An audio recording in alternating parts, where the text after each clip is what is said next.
All right, let's start the show off with Nvidia. Mighty. It's been a talk of the town. Baby. Went down Friday. Yep. Went down today. So we're seeing a pullback happen, which isn't surprising because of the run that it's had. So the question would be, how far will it pull back? Is this something that could potentially be long term? Is this a buy-in option, or will this pop back soon? Is it overpriced? Is it overvalued? So yeah, let's start there. Lesson number one: you never want to buy when it's at an all-time high. I talked about this on Stock Club call this past Saturday, but when it got to that high, it had a hell of a drop on Friday. When you're hearing a stock go up this much, like if we look beginning of the year, it was 492, it hit a high of 974. You got to start to steer clear. Number two, is it over? No.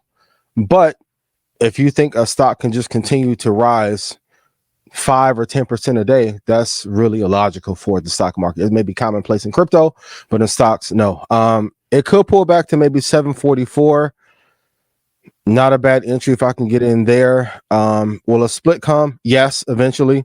I like it better if it gets down to 625. I don't know if it will, but I like the stock long term. But these are investing principles 101. Once the stock gets to an all-time high, please refrain from buying. If you do that, you'll be okay. I know some of you feel like you missed out, but it sucks to be in a stock at 950 and then you get hit for $85 in a loss. So I think it's one of those lessons, regardless of what the asset class is, if you're buying at a high, you're asking to get your portfolio killed. Yeah, this is a classic case of a stock that's just a little bit exhausted.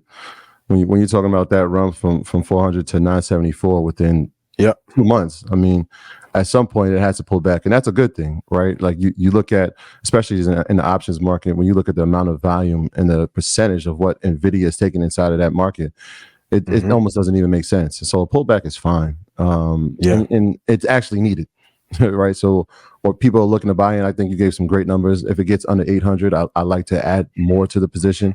But this is it's a marathon, right? You don't want to be running at a sprinter's pace during this marathon. And so is it going anywhere? No. In fact, price targets were actually raised. I just saw Counter Fitzgerald raise their price target to 1,200. So it's not going anywhere. Will competition be coming? Yeah, absolutely. Is it within the next 6 to 8 months? Probably not steep competition. I don't think so. It's brewing. It's brewing. It won't be here in the next. I wouldn't in the next 6 to 12, but it is brewing. We saw Kathy Wood said that she sold some of her shares, and so you start seeing things like that, and it makes sense, right? People will take profits, and we brought up the options part because again, we understand that contracts expire every Friday, and we understand quadruple witching. Yeah. And so that's happening around this time too. And so you got to take all these things into account when you start looking at a stock like Nvidia that has run up a lot and people have taken profits, and rightfully so. You should be taking profits because this run is unprecedented, and I've never seen anything like it. So we got to be diligent with how we're managing this. Yeah, I said. Yeah, go ahead. No, Shadi, go ahead. No, go ahead. I said 2 weeks ago, like when things start to not make sense, then they don't. It's not going to make sense for too much longer. And I made a comparison when the CEO of Ripple became the 10th richest person in the world years ago, when Ripple was at $3.23. And I said the same thing with Nvidia. Nvidia is not more important than Google. It's not more important than Apple. It's an important company. But I mean, it's a thing called common sense in life. I think Nvidia may be more important than Google, but I don't know. I might argue that. It is if not more important, as important. Shadi, make the face again. Yeah. I don't know. That's the clear out face. Get out the way. It made sense. The XRP definitely makes sense. The Nvidia case, it might be as important, if not more. But keep going. Yeah, but the rate of growth was unsustainable. Yeah, that's true. Like I said, it's a thing called common sense. Like when you see something that's just what goes up must come down. So yeah, it's gonna be fine long term. It's gonna continue to go up long term. But obviously when you see 25% of stock options in Nvidia And you see it go up, 300% in a year, and it become the third most valuable company on the stock market, on pace to be the second most valuable company in the stock market. Yeah, passing up, every company in the world, pretty much. The highest call volume in their history. Crazy. Yeah. I mean, there's more companies that make chips outside of Nvidia. If they were the only company in the world that made computer chips, then okay, I would say that they're a more important company than Apple or Amazon or Google or Microsoft. But I mean, let's put things in perspective. They're not the only company in the world that makes computer chips. They might be the biggest company, but they're not the only one of the company, best. Yeah, right.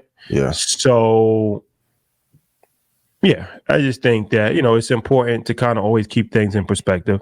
Nvidia will be fine, but I mean, it's bound to happen when you just keep going up like this, The law of price averages come into play. Like, I mean, if you triple inside of a year, you're a multi-trillion-dollar company.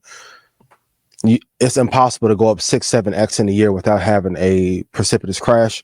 Now, if their net margin was higher and it's already still at 49%, if their net margin was like 82%, I would be like, okay, they have more room to continue to push towards 1500. But like, if you just doing a mathematical calculation, they are technically at the price where they should start to fall back. And even if you look on a monthly basis, they technically should be at 774. They're at 858 right now. Like, whether it's Bitcoin, Ethereum, ADA, Frito-Lay's, Kellogg, you have to obey these law of averages in terms of how much the market will move up. So what's your price target for Nvidia for next year or 2 years? I'm still having it at 1,030.70. That's why I think we'll get to this year, probably around October. I think the summer will be rough. Biden going to do his Biden dance to do whatever he can to keep his chances of being in. I'm seeing Kamala going on the campaign trail. Shout out to you, Queen. But yeah, 1,030.70 is where I have it going this year. I definitely see it crossing the 1,000 mark, maybe up to 1,100. For some of the reasons that you talked about, but even more importantly, the Fed chair, he hinted, right? Like he's starting to make more hints that there will be a lowering of the rate. Maybe it's 0.25%, maybe it's 0.5%. We'll see. That might start in March, and we know what happens in the summer months over the past couple of years, and we've seen what happened in the fourth quarter, especially when we're talking about semis and definitely technology. So all signs are pointing to appreciation over the course of 2024. And so there's more growth, right? This pullback is great, but get your price targets now and figure out where you want to enter the position. That's one of those golden rules, right? Never enter the position before you know where you're going to exit. So definitely, I would be putting my if you're doing the Fibonacci lines, I would definitely be marking them off now. Absolutely. Drawdown all time. September 22 was negative 59% from the high. January 2019 was 52% from the high. Back in 2010, negative 79% from the high. So I'm not saying that they're going to drop 50% or 70%, but I would, like you said, if you draw out your fibs, historically knowing how low a stock is going will be in your favor if we do have a dramatic crash. But Biden made that call to the Fed chair. Hey, bro, I need them rates cut. He said, I see it coming. Yeah. And I think they're in a position, right? Especially when we talk about the tension between them and China with not being able to sell certain chips to them, the H100, H200, and knowing that Nvidia, AMD is building a chip that's going to be more cost effective. It gives them opportunity to now look at the landscape and see what competitors are doing and how do they combat it. Because they don't make the most chips, right? TSM does that, but they do lead in GPUs in terms of functionality, efficiency, and high powered. But I just got some information about another type of chip that might be even more functional for the everyday business, and those are LPUs. And so I'm gonna give y'all the knowledge on that. Probably I'm gonna go into that a little bit more, probably a little bit next week.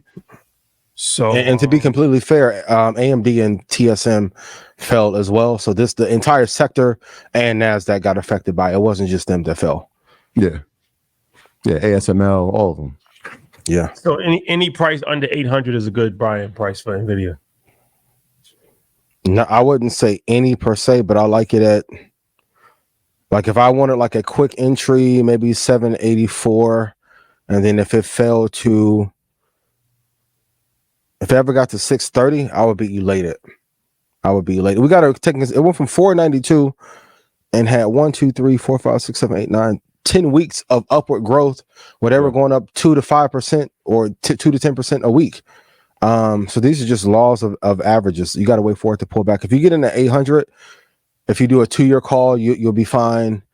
If you hold a stock for 5 years, you'll be fine. But if you can't afford to lose that much, I will wait for the prices that I gave. And then once they get above 1,000, I think they'll split anyway. I was just going to ask you that. At what number do you think a split will take place? You think when they cross and close above 1,000, they have to, because now it's too pricey. Because this is the most important stock in the United States of America right now. 5 to 1 and 6 to 1. Hopefully, that would be ideal. And even Buffett, I don't know if you guys read, but I went through the Warren Buffett's annual letter. He only mentioned Apple one time. So for all of you kept saying Apple's fine, the ecosystem, you have to put out the fire when it's a small grease fire, not when your whole kitchen's in shambles. Like when me and Shadi both was like, yo, Apple hasn't delivered how they should. Buffett barely. That's like when you like got an ex and you don't mention them. You don't even say my ex. But that's kind of just wipe them out the footnotes. Like, in all fairness, though, right? He mentioned it once, but what's his largest holding? Yes, but will it change? No, that would be the indicator, right? Like if we start to see that type of sell-off, if we start seeing allocations move differently with Berkshire Hathaway, okay. If it drops 5 or 10%, yeah. Because Charlie was really the driving force, like, and he should have did it maybe 7 years earlier. But I put on Twitter this weekend, like they missed the acquisition of Tesla, but the war between him and Elon was going on, so he wasn't going to buy it. Miss AMD, I think they should have probably got DJI. They haven't announced a crypto or wallet project, haven't pushed aggressively enough into healthcare. Like sometimes you can rest on your laurels, and I think they're still a great company, but the next big thing, it's like the NBA. iPhone is LeBron, but it's driving the revenue, but you need a replacement. No one even wants the iPhone anymore. Wemby's close, but not there. Like they have to find something fast before somebody else takes the guard.